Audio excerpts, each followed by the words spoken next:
Hey guys, jirtu hordoftootaa fi daawwattoota maatii keenyaa nageenya keessan bakka jirtanitti isiniif haa baay'atu jecha har'a gudii qabadheen dhufee ayyuu fi amoon maalirra jiranii ayyuu fi amoon wal fixan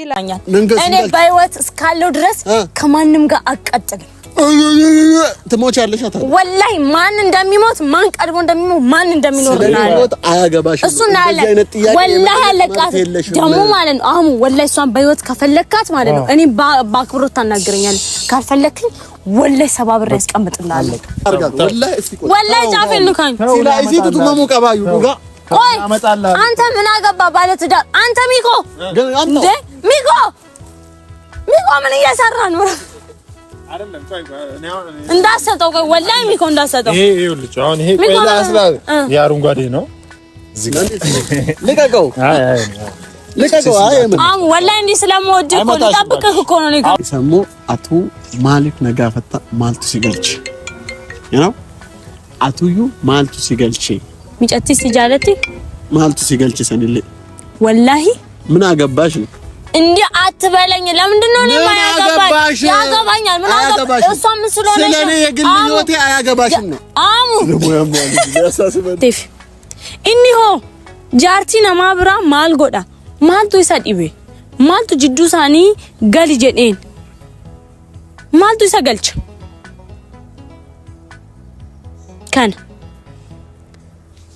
ወንን ዱባቹ በርባዴ ካን ነገ ነው ደይደነከም ነጋ ጅርታ አከም ነጉማ ጋፋ አከነ ጋሪ ነጋ ሚሻ አያና አልহামዱሊላህ ምን ሆነ ነው አንተ እንደሚያቻኩለኝ ምን ሆነ ነው ደወለች አንዷ ማነች እስቲ ማነች ቤቲ ነች ምን አገባሽ ወላሂ እስቲ ማነች አውጣው ምን አገባሽ ማን ሲገዝ ቤቲ ነው አየውታ ቤቲዎች አዋጡ የሚቅሩብ አይ ቤቲ ነው ጌታ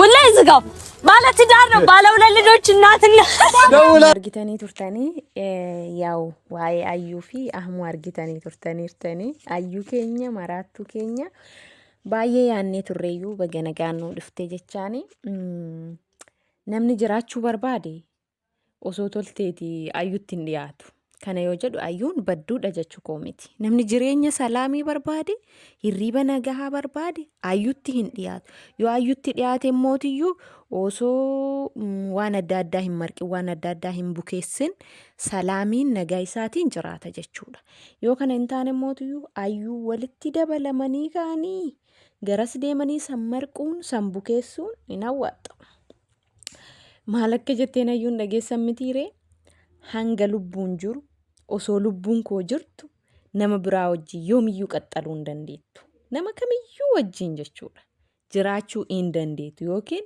rileeshinii beesti fireendinnati ta'uu danda'a yookiin immoo rileeshinii yaw isa kan maal jedhamu kana ta'uu danda'a qaxxaluu akka hin dandeenye itti himteerti jechuudha jala murtee osoo lubbuun koo jiru osoo ani lubbuun jiru nama kamiyyuu wajjin qaxxaluu hin dandeetti yookiin itti fufuun kee inuma hin jirre jetteen ayyuun teenya jechuudha waa malee jegnaan jenneeni barnuti ayyuu waa malee jegnaan jennee mucayyoon barkan akkana taatuuf kan waan namni jedhe hin dhageenyeef abbaa ishiittu goota ture bar yoo goonni gootarraa bayan goota ta'an gaafa lugnarraa bayan lugna ta'an kanaaf gaayis gaafa sanyii fi qadhaabdan sanyii maraxa kan akka ayyuu kana akka isinii taatu dhalachuun eeganolle akka ayyuu kana yookaan immoo garatti hafuu namaa wayya dhugaa rabbi dhalatanii akkanatti wala badeetti ta'uu irra akka ayyuu kana jegnaa akkanaa kana ta'uu wayyaa kanaafuu nama awwaaxxaa isiniin jedha gaayis naa baay'ee nagarrame na kofalchiistellee baay'ee sin dinqisiisti bichaa kan kana fide rakkoo kana isaa fi ayyuu fi ahmoo walloleensa isaanii waldhabbii isaanii maaltu akka fide beektani gurbaa amiir jedhaniin san hin beektan natti fakkaate kan abbaay TV fillafiititti awwaarradame san aboo rabbi nama awwaarradin dhugaa rabbi wurdatiin gosa baay'ee jira salphina akkasii nama haa baasu hamma qaana'ee deebi'eetiniin piraankiidha dandeettii keenya isinitti agarsiisuu fi wantichi piraankiidha wantichi maaliyyoodha hanga qaana'ee jabeenna malee guyyaa sana unatiin na amana Piraankii ho'iituun turre gaafa Abbaay TV irratti akkasi awwaaradamee salphatee qaana'ee kan hinqirfatee akkasi boo'ee taragaaga'uu dadhabe sun piraankii akka isinitti hin fakkaanne dhugaadha. Namuma baxaabaxamaa akkanaarra yoo maal godhamee ahmuun.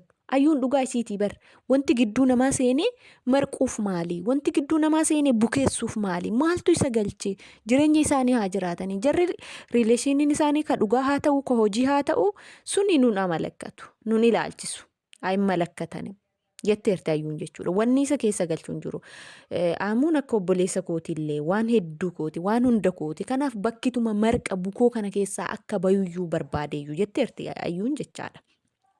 Sanaafi ani ayyuu deeggara. Ahmuun bakka isa madaalle, bakka ijjachuun isaa hin malle, bakka dhaabachuun isaa hin malle, maal godhaa bakkuma akkasiisanuu dhaqu. Mucayyoon laal gaaf durii wanta sammuu ishii keessa hin jirre waan ta'eef akkuma namni kamiyyuu tiktookariin kamiyyuu yuutuubariin kamiyyuu affeerameetiin achitti dhiyaateetiin intarvii godhan. Osoo ishiin jaalalli tokko gidduu isaanii hin jiraatin osoo riileeshiniin tokko gidduu isaanii hin jiraatin qalabatii itti godhuuf yoo jilbiiffatu meeqa jilbiiffata dammoo dhirrikkoo yoo guddate 2-3 kan jilbiiffatu tokko gaafa sigdatii godhu amantii kamiyyuu yoo ta'e jilbiiffatee sigdatii godha jechuudha. Musliimas ta'e kiristaanas ta'e kan jilbiiffatu san lammata immootiyyuu gaafa biyya isaatiif bahee jilbiiffatee tokkosuu danda'a dhiirri. Sadaffaa immootiyyuu gaafa fuudhu qalabatii godhuuf jilbiiffata. Sadan tanaan alatti dhiirri akka jilbiiffatu nuti hin beeknu jechaadha. Inni gizee meeqa jilbiiffate? Abbaay TV fillafiititti hin jilbiiffate. Abbaay TV namoonni takataattalan nama miliyeenaan qoxxoran. Achi wirdatii hagasiisan baadhatee fannifatee dugda isaarra kallacha isaarra laxxafatee galee mucayyoo waa meeqa godhee marqee bukoon akkasii sun ufuma kophaa isaati uf bukeessu malee wanni ahmuu waliif fideeyyuu maal ture. Laal mucayyoon hanga miidhamte hanga godda'amte jabeenya ahmuun rakkatte. Ahmuun rakkannaan ayyuun ka ahmuu caafii namni akka ga'u hin feetu kwa. Ayyuun akka taate hin beektani. Ahmuu caafii isaa namni intala miti osoo danda'ame dhiirriyyuu akka ga'u illee hin feetu. Sana qofallee miti. Ayyuun beektuudhas barnootas qabdi beekumsas qabdi. Bal'istee yaaduu dandeessi. Garuu yoo tuqan qofa tuqaa hin dandeenyedha. Ayyuun kan nuti beeknu jechuudha. Suni amaluma rakkoon qabu. Amala akka amala abbaatti horatanii rakkisuuti. Ahmuun rakkoo irra jirtadha. Nammallee taanaan ayyuuma bira dhaabbadha ayyuu deeggara. Sababbiin akka ayyuu deeggaruu na taasise maalidha? Ayyuu waa biraa jechuu osoo hin taane qinaatii yookiin hinaffa biraa osoo hin taane bakkituma marqa kana keessaa bahi bakkuma borca kana keessaa bahi bakka laaqinsaa kana keessa hin seenin nama aalama addunyaa meeqa fillafiiti awwaarradamee jedhe wirdatii isaa kallacha gubbaan laxxafatee haa deemu maal gootaa bira geetta ka ayyuun jette kana. Ahmuun immootiyyuu haasa'uma isaa irratti ahmuun hadha sirriin jiru nagauma yoo gaafatu nagaa akkam jedhanii yeroo 10 nagaa gaafachuu maaliif barbaachisee? Gara guddaa'ii dhufaniitti seenuu dhiisaniitiin yeroo 10 nagaa gaafachuun barbaachisaadhaa miti jedhee yaada. Nama ajaa'iba. Ani maaltu natti tamacha beektanii? Akkeessaan ahmuun ayyuu akkeessi natti tamacha'e dhugaa akka kunnu laal maal yaadadhee xiqqoo taanee xixinnoo daa'imman taanee yeroo wal arrabsinu wal akkeessinaayyuu ture.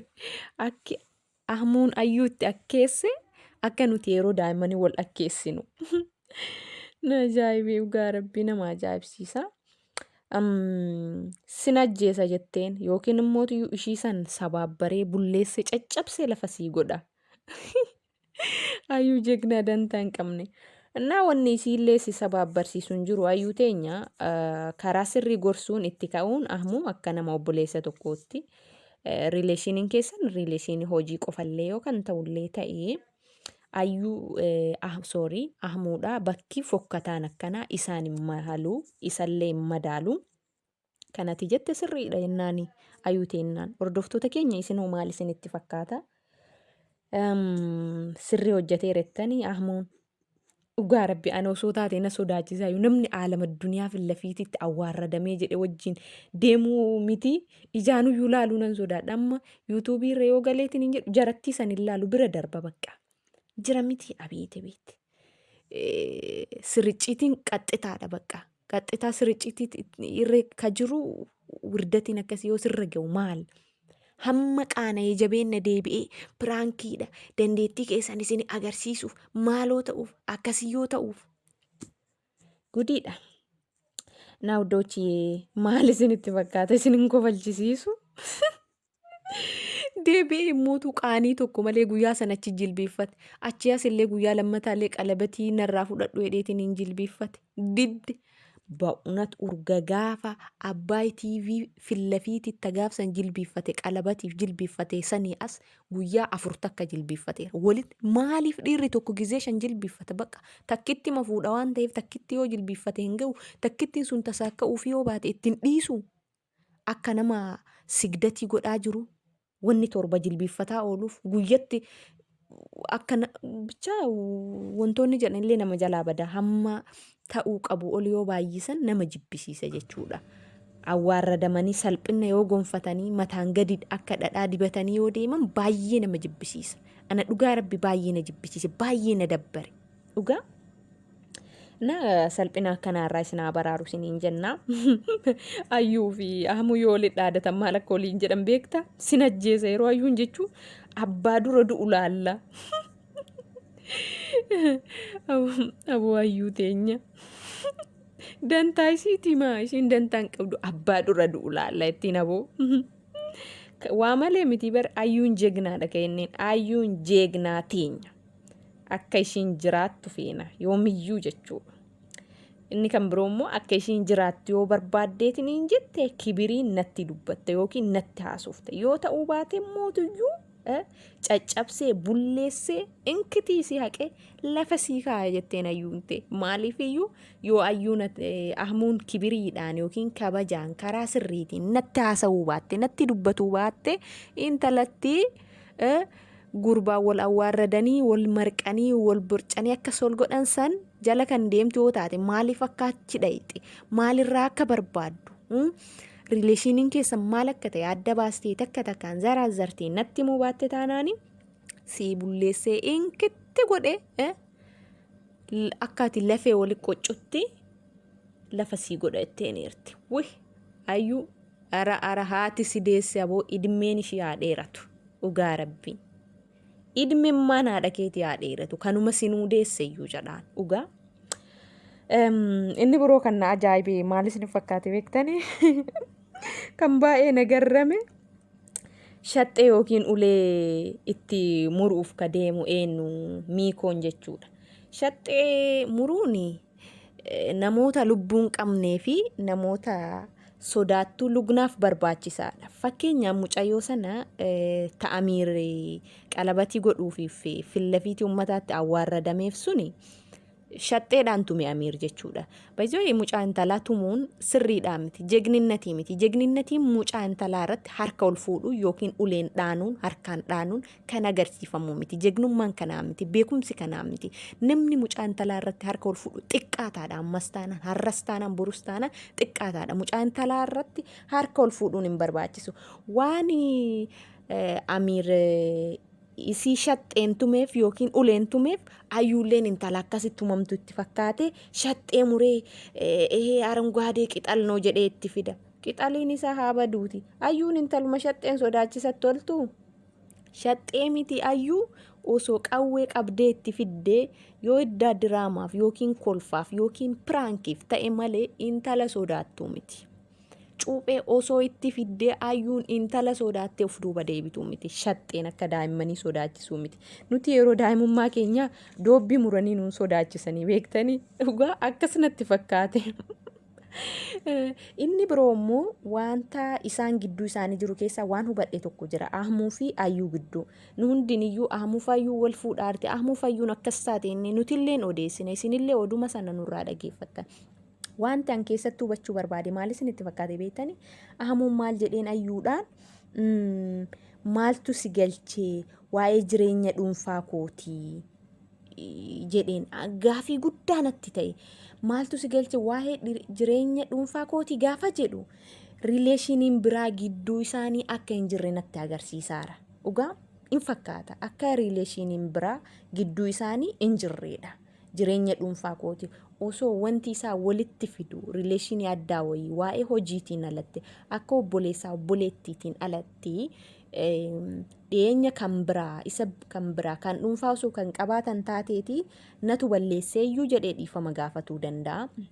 Indagana mootiyyuu walitti dhufeenyi keenya kana mucayyoo waan kaffa'amteef mucayyoo waan bootteef mucayyoo waan godda'amteef jedhee waan jiru lafa kaa'uu danda'a. Kanaaf baay'ee isin jaallanna bakka hirtaniin nageenyi keessan isiniif haa baay'eetu.